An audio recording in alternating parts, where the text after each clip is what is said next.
episodio te voy a hablar sobre el libro titulado El infinito en un junco. La primera edición de esta obra se realizó en el mes de septiembre del año 2019 y su autora es Irene Vallejo Moreu, quien nació en Zaragoza, España. Pienso que no habría podido elegir una mejor opción que este fabuloso libro para comenzar con esta serie de programas literarios. Aparte del hecho de que el protagonista de este libro son los libros, esta obra de Irene Vallejo transmite esa vibración que nos identifica a los lectores en todo el mundo. Se percibe esa hermandad implícita. El libro ha sido catalogado como un ensayo literario y es el resultado de una profunda investigación por parte de la autora. Este hecho de ninguna manera significa que al leerlo uno tenga que soportar una densa clase de historia. Efectivamente se incluye en el texto mucha información histórica, pero es la manera de contarnos esa historia lo que marca la diferencia y es también lo que ha hecho de este libro un éxito a nivel comercial. El estilo claro, sencillo y ameno de la prosa, así como las referencias a experiencias personales, sentido del humor, saltos narrativos en el tiempo, así como las oportunas comparaciones con temas de actualidad, convierten la lectura de esta obra en un verdadero placer. Desde el principio, comenzando con el prólogo, uno queda atrapado por ese sentimiento de aventura tan característico de las grandes novelas. Además de los factores que ya he mencionado, existe otro importante factor por el cual este libro lleva meses en la lista de los más vendidos en varios países. Ese otro ingrediente, vital para el éxito de esta obra literaria, te lo voy a revelar en la parte final de este episodio. Si no has tenido oportunidad aún de leer el libro, te comento que el título de El infinito en un junco se refiere a la planta del junco que crece en Egipto y que es de donde se obtiene el tejido orgánico fibroso para fabricar lo que denominamos el papiro. En este material se escribieron en la antigüedad una infinidad de obras artísticas, pero también se escribieron leyes, tratados, registros contables y de otro tipo. En términos muy generales, el libro se divide en dos partes. La primera dedicada a Grecia y sus relaciones con los imperios orientales, y la segunda parte es dedicada al Imperio Romano.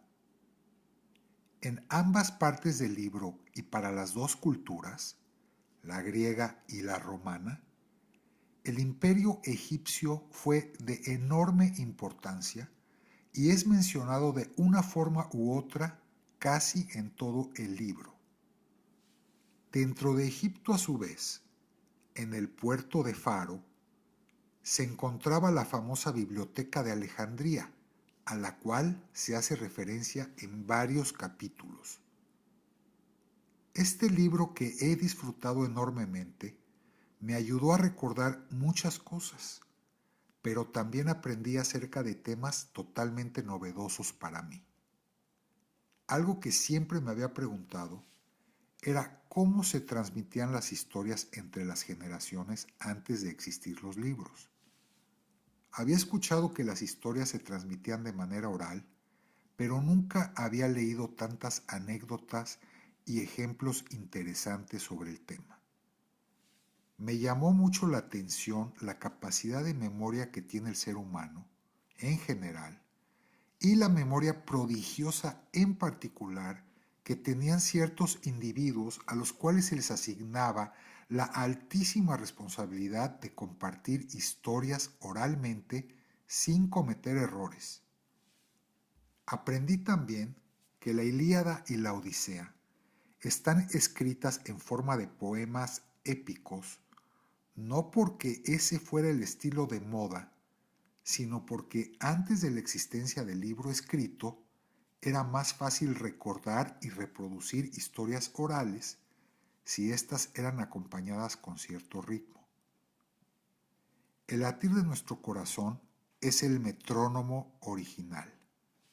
Desde ahí se desarrolla el ritmo y por consiguiente la música. Música que al combinarse con las palabras da nacimiento a la poesía.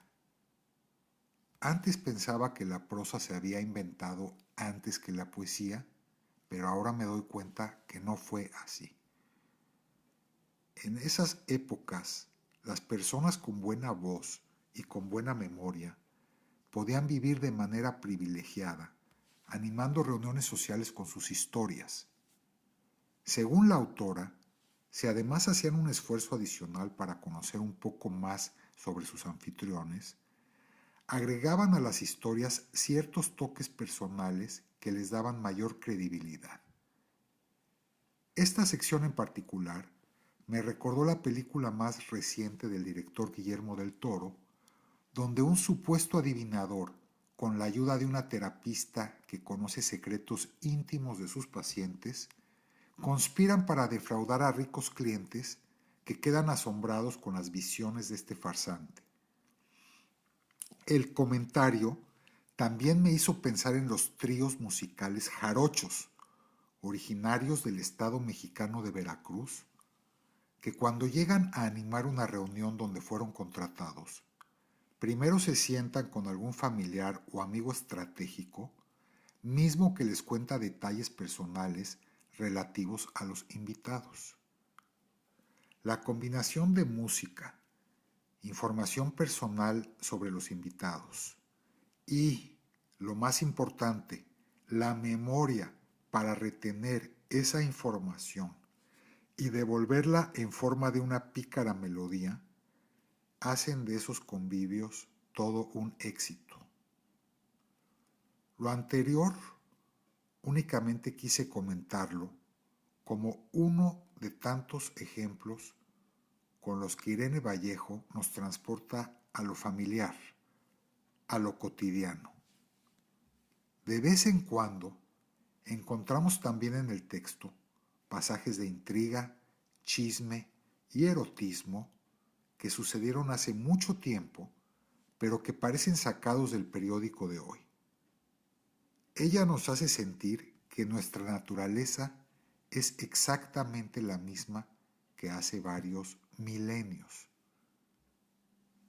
Dos temas importantísimos a los que se hace referencia a lo largo del libro y nos producen también la sensación de que nada ha cambiado son la globalización y el patriarcado.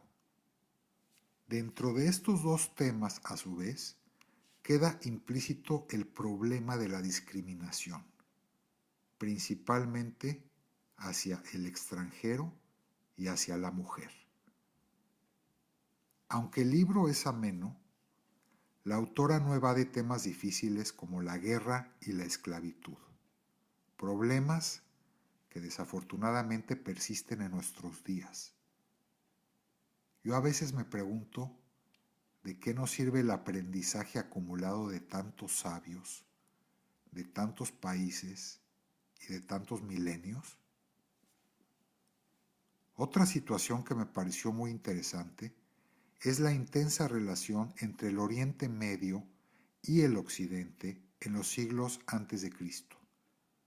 Conocía la historia del rapto de Europa, pero no sabía que ella era una princesa de la civilización fenicia, civilización que hoy estaría ubicada en el sur del Líbano. Europa fue raptada por Zeus en forma de toro y llevada a Creta. Cuenta la historia que el hermano de Europa fue enviado a Grecia a buscarla, y se dice que este hermano Gritó tantas veces su nombre intentando encontrarla que la palabra Europa quedó grabada en las rocas, los olivares y los trigales.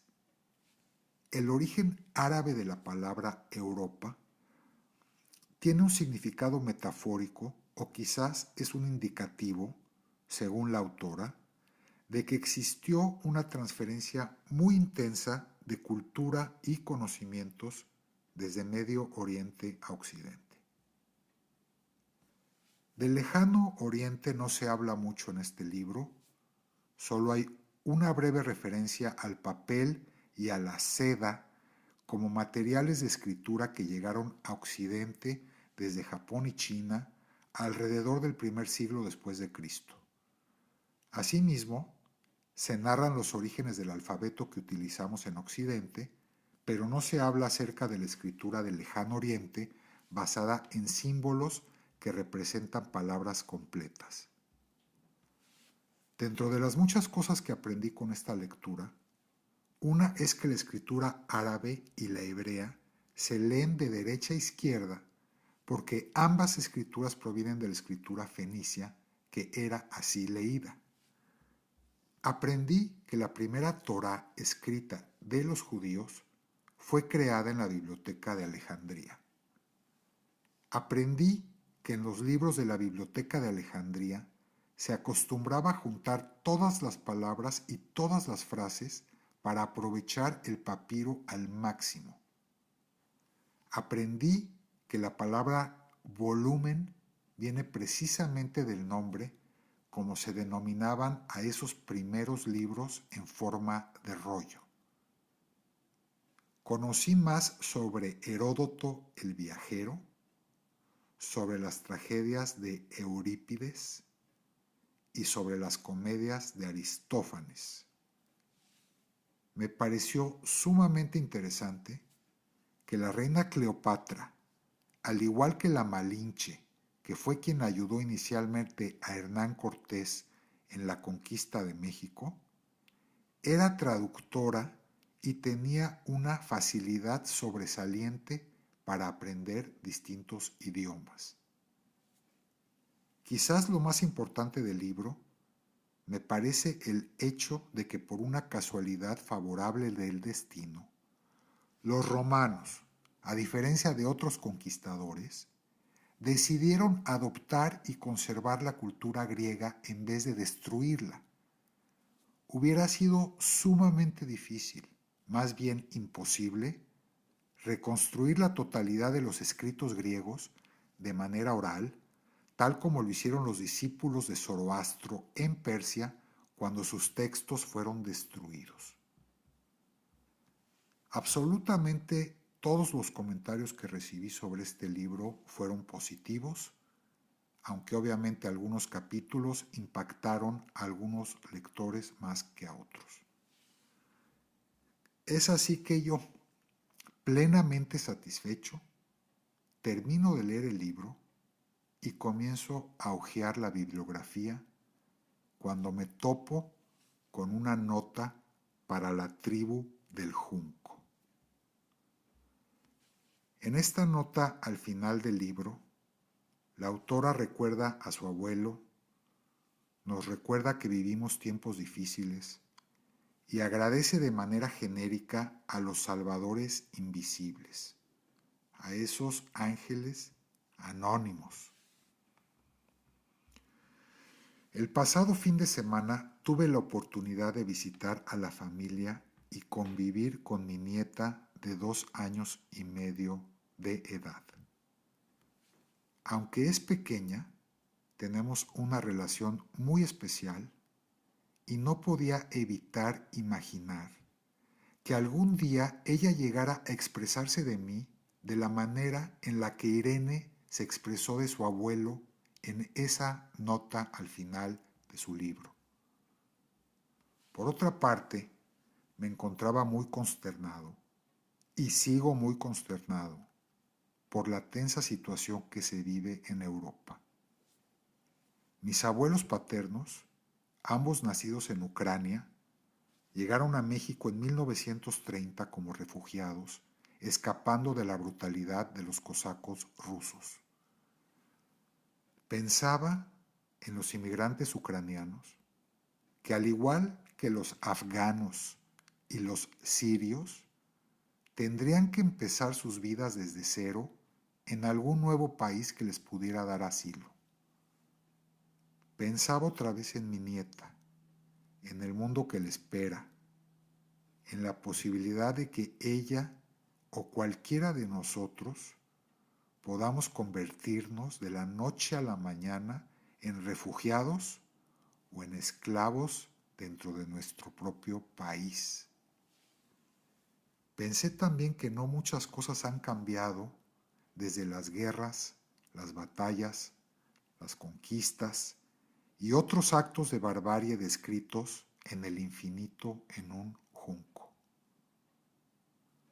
Así llegó la medianoche del sábado, cuando súbitamente se alejaron los tristes pensamientos al recordar que había prometido en el episodio anterior crear un par de cuentas en redes sociales para crear un canal alternativo de comunicación con mis oyentes.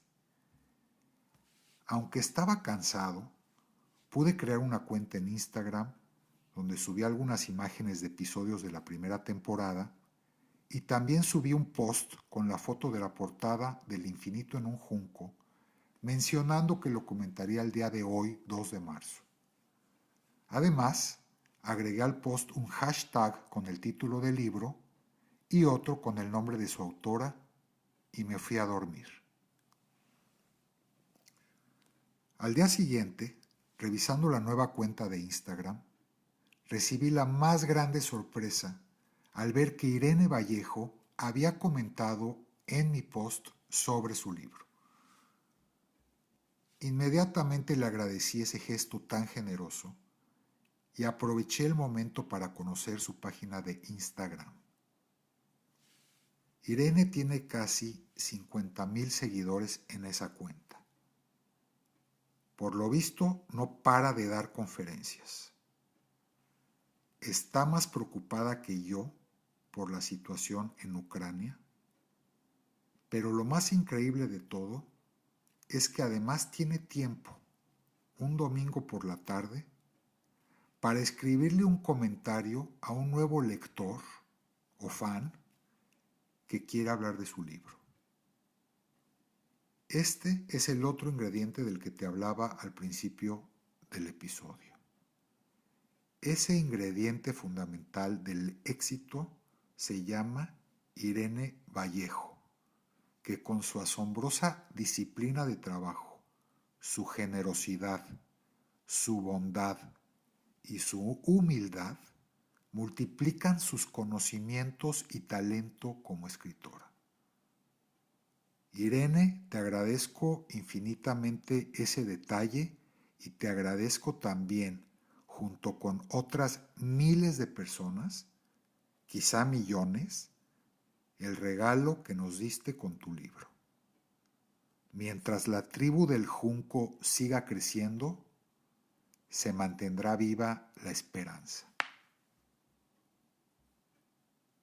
El libro del cual hablaré en el próximo episodio se titula El olvido que seremos, del escritor Héctor Abad Faciolince.